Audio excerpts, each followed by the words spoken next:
दोस्तों नमस्कार। आज हम फिर अपने एक नए टॉपिक के साथ आपके समक्ष प्रस्तुत हुए हैं। आज का हमारा ये टॉपिक ईश्वर, अध्यात्म और न्यायपालिका के बीच के संबंधों से जुड़ा हुआ है। इसी दौरान हम कुछ अन्य उदाहरणों को लेते हुए भी इस संबंध को समझने का प्रयास करेंगे कि इसको उसका भगवान कहाँ दिखता है। कुछ हाल के अभी दिनों में कुछ ऐसी न्यायपालिका की तरफ से टिप्पणियां हुई हैं या सुप्रीम कोर्ट ने जजों को लेकर टिप्पणियां की हैं कि कहाँ उन्हें भगवान देखना चाहिए और कहाँ नहीं देखना चाहिए।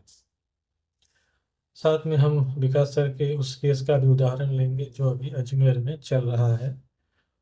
और इसी के साथ हम पिछले साल जुलाई के महीने में उत्तर प्रदेश के हाथरस में हुई भोले बाबा की सत्संग के दौरान जो भगदड़ हुई थी जिसमें बहुत सारे लोग मारे गए थे, इन घटनाओं पर जोड़ते हुए आज की इस डिस्कशन को हम आपके सामने लेकर आए हैं। दोस्तों, आज सावन का पहला दिन था और हमें उम्मीद है कि आपने बाबा भोलेनाथ को जल तो चढ़ाया ही होगा। बाबा भोलेनाथ या शिव कह लीजिए या शंकर भगवान कह लीजिए, शिव हमारे आदि देव हैं और ये धरती की शुरुआत से ही इस दुनिया में उपस्थित हैं। शिव के बारे में कहा जाता है कि वे स्वयं भू हैं, यानी स्वयं से ही उत्पन्न हुए हैं।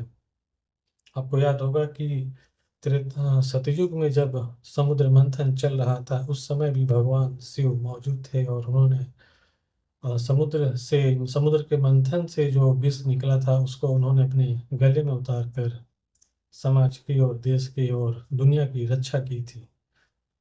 भोलेनाथ को इसीलिए कल्याणकारी देव में गिना जाता है या उन्हें देवों का देव महादेव भी कहा जाता है। मैं उन्हें इक्वालिटी का देवता भी कहना चाहूँगा क्योंकि वे सबके लिए हाजिर रहते हैं। जो भी जिस रूप में भगवान भोलेनाथ को, भगवान शिव को याद करता है, उनकी पूजा आराधना करता है, तपस्या करता है, उसको भगवान भोलेनाथ का फल मिलता है, प्रसाद मिलता है, दर्शन उनका होता है। रावण को भी भगवान भोलेनाथ मिले थे। कई आपने सुना होगा कई राक्षसों को भी उनके वरदान प्राप्त हुए थे, जिसमें भस्मासुर का भी आपने नाम सुना होगा। भगवान राम ने भी भोलेनाथ की पूजा आराधना की थी।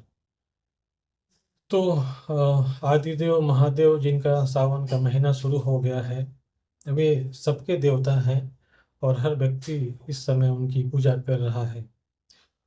दोस्तों, धर्म और आस्था ये तो लोगों का अपना व्यक्तिगत विषय है और कौन किसको कहाँ भगवान दिखता है ये उसका अपना चॉइस है। लेकिन समस्या तब आती है जब आप न्यायपालिका में बैठे जजों में अपना भगवान देखने लगते हैं। ऐसा मैं नहीं कह रहा हूँ, ऐसा हाल ही में सुप्रीम कोर्ट में एक मामले में सुप्रीम कोर्ट ने ही टिप्पणी की है। ये मामला उत्तर प्रदेश के किसी मंदिर से जुड़ा हुआ था जिसमें सुप्रीम कोर्ट में एक वकील ने अपने आप को उस केस से अलग होने के लिए याचिका रिक्वेस्ट किया और उसने कहा कि मुझे जजों में भगवान दिखते हैं, इसलिए मैं किसी कारण बस इस केस से हटना चाहता हूँ। उसका वकील उसे परेशान कर रहा था।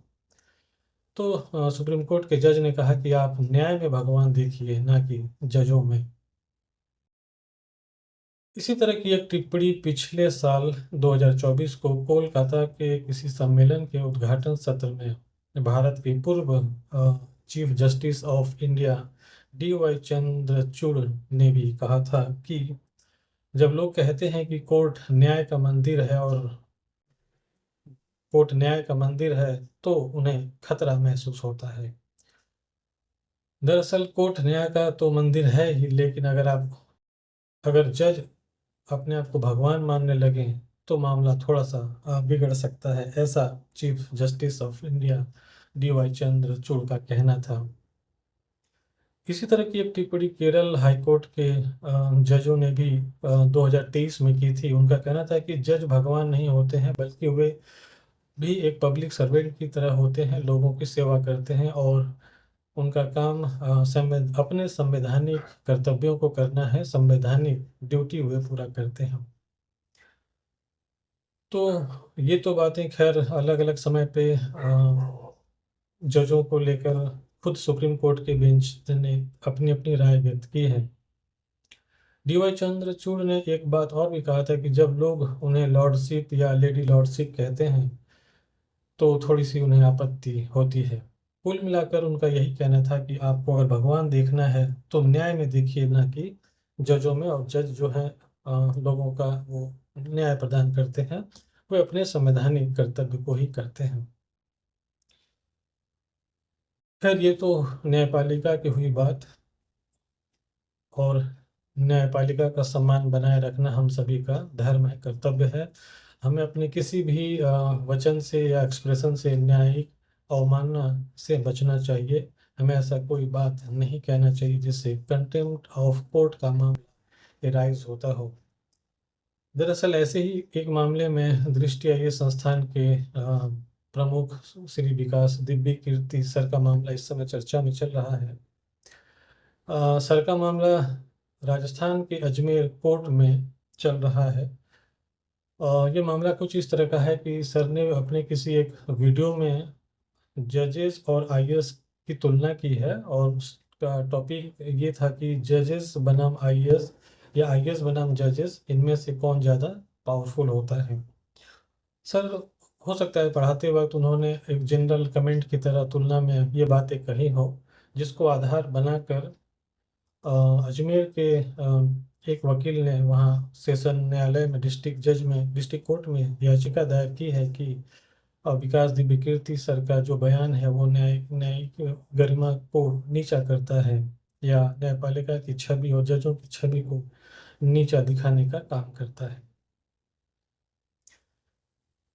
स्वयं डिस्ट्रिक्ट जज ने भी भारतीय न्याय संहिता की धारा 352 2 और 353 या 55 2 और 3 के तहत इस मामले को गंभीरता से लिया है, और उसने ये भी माना है कि इस तरह का जो कमेंट है वो न्यायपालिका या कंटेम्प्ट ऑफ कोर्ट का विषय बनता है। विकास सर ने भी अपने रिस्पॉन्स में ये बात कहा है कि उनका इस वीडियो से कोई लेना देना नहीं है, उन्होंने किसी को इसकी परमिशन तो नहीं दी है।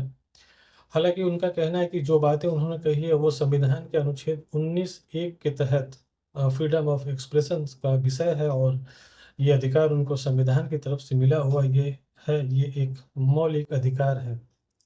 दोस्तों, आर्टिकल 19(1) आप सभी को या हम सभी को अभिव्यक्ति की स्वतंत्रता देता है, यानी हम अपनी बात को रखने के लिए स्वतंत्र हैं, परंतु इसकी एक सीमाएं हैं।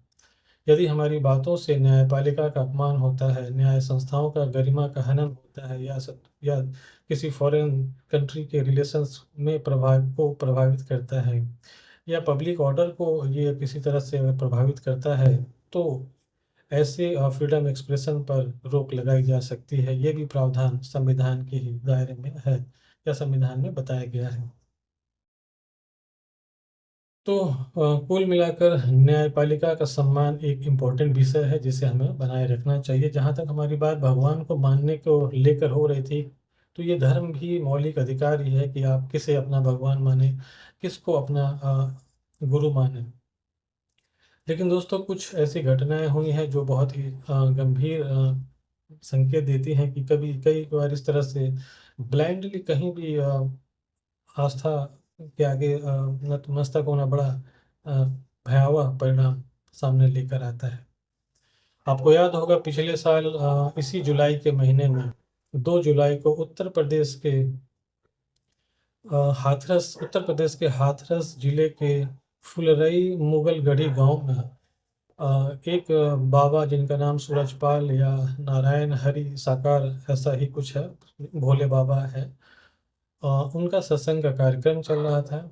और उस कार्यक्रम के समापन के बाद जब वो बाबा जाने लगे तो लोग भीड़ उनके पीछे दौड़ पड़ी उनके चरणों की धूल को लेने के लिए। और इसी दौरान वहाँ एक भगदड़ सी स्थिति उत्पन्न हुई, और भगदड़ की वजह से इस भगदड़ में 121 लोगों की जानें चली गई थी। दोस्तों सोचिए कितना गंभीर मामला है कि आप आस्था के लिए चरणों की धूल लेने जाते हैं और आपकी जान चली जाती है। इसी तरह आपने देखा होगा कि महाकुंभ जो इस बार लगा था उसमें भी भगदड़ में मेरे ख्याल से 30-35 लोगों की जानें गई थी, जैसा मुझे याद है, अगर डेटा मैं गलत नहीं बता रहा हूँ तो।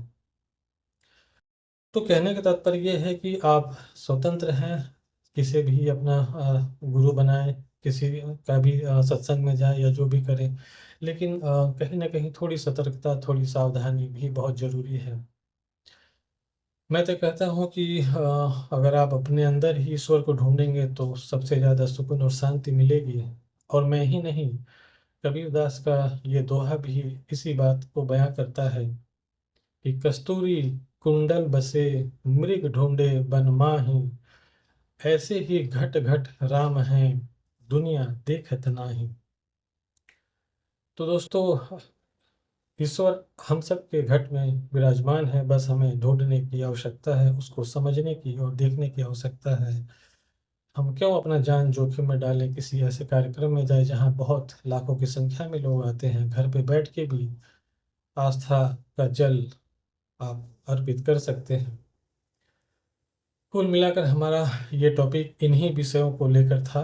आगे हम फिर किसी ऐसे मुद्दे को लेकर आएंगे जो नेशनल और इंटरनेशनल इम्पोर्टेंस का होगा। आज के लिए बस इतना ही। आप सभी को श्रावण की बहुत बहुत शुभकामना है। हर हर महादेव।